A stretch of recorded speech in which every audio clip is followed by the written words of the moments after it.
Сәлем қыздар, сіздерге бүгін осындай керемет қатпарлы тестоның қалай жасалу керек екенін түсіндіремін. Қатпарлы тесто деген, түсінбесеңіздер, енді орысша айтқанда слоеный тесто дейміз ғой. Самсамызды, тағы да көп нәрселерге қолданып жүрген. Яғни бізге ол үшін 1 келі ұн керек, 1 чайный ложка тұз және 1,5 маргарин қажет. Ұнымызға тұзымызды қосып, жақсылап, жұмсақ тесто илеп аламыз.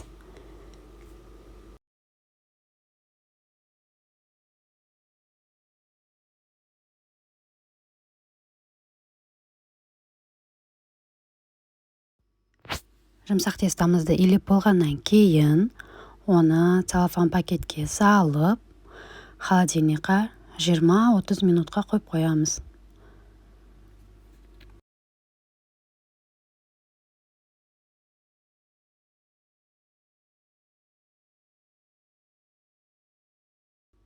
Жиырма минут өткеннен кейін тестомызды алып шығып, тағы да 1 рет басып, тестомыз эластичный болып тұру керек, күшті, жылтыр болып. Тағы да 1 рет басамыз да, холодильникқа тағы да 10-15 минутқа қойып қоямыз.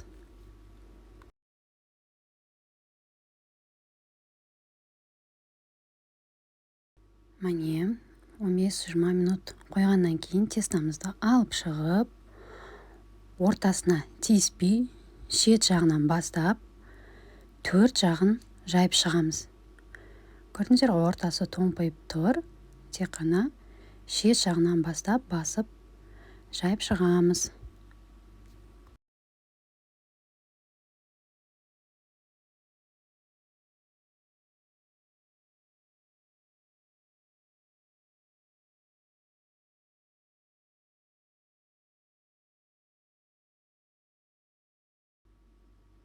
Төрт жағы осылай крестообразный болады ғой. Жақсылап, жайылмаған жерін қолымызбен ақырындап созамыз. Тестоны жыртып алмаймыз.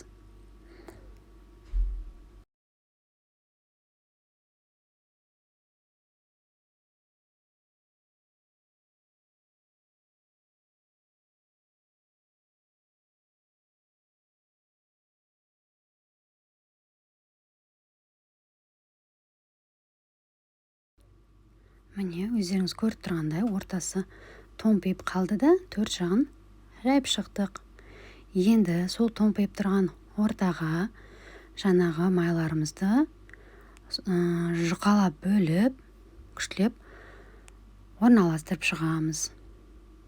Бірдей қылдырып орналастырамыз. Майды алдын ала кішкене ерітіп алғандарыңыз жөн, үйдің температурасында, бірақ қатты еріп кетпесін. Вот, осылай кішкене оқтаумен жайып-жайып, целлофан пакетке салып, қайтадан 10-15 минутқа холодильникқа салып қоямыз.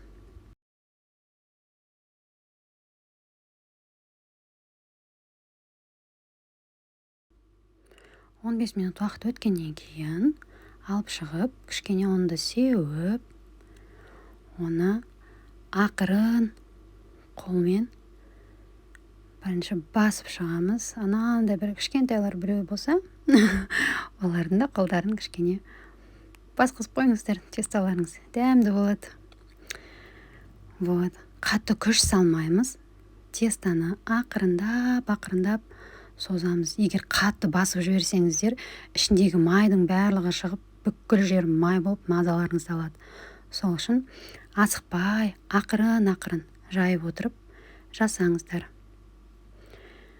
Кішкене созып болғаннан кейін қайтадан 2 жағын жинастырып, видеода қазір көрсетіледі, 2 жағын жинастырып, қайтадан целлофан пакетке салып, холодильникқа салып тастайсыздар.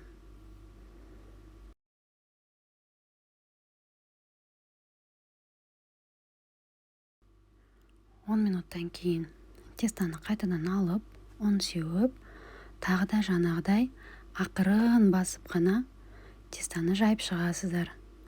Одан кейін қайтадан бүктеп, қайтадан холодильникқа салып қоямыз.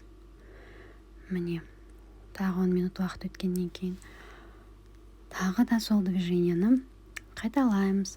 Осылайша 4-5, ерінбесеңіздер 7-8 рет қайталап шығасыздар.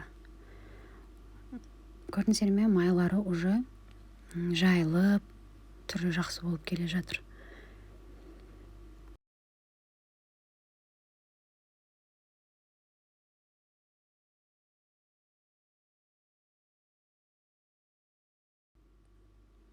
Сіз қайта-қайта созған сайын оның қатпарлары, яғни көбейе береді. Ал егер қатпары көп болса, самсаны пісірген уақытта тестаңыз қатты болып қалмайды. Қатпары көп болып тұрса, өте жұмсақ, күшті қатпарлы тесто шығады. Одан самсада пісіре бересіз. Мен, например, пиццаға да сала салам осы тестадан. Өте күшті пицца шығады. Жасап болғаннан кейін осылай бөліп, ішін қараңыздар. Прям қарағанда көз тоймайды. Керемет көп қатпарлы болып шығады. Маған тура прям осы дайын болған процесті қараған күшті, қатпарлары көп. Прям енді айта алмаймын. Магазиннің тестасынан асып түспесе, бір кем болмайды. Қараңызшы, қаншама қатпар. Өте әдемі. Қатпарлар прям көрініп тұр. Өзіңізге ыңғайлы етіп, шамада кесіп, салып қоя аласыз холодильникқа. Осылайша бірден 2-3 килограмм жасап алуға болады. Аз болсын.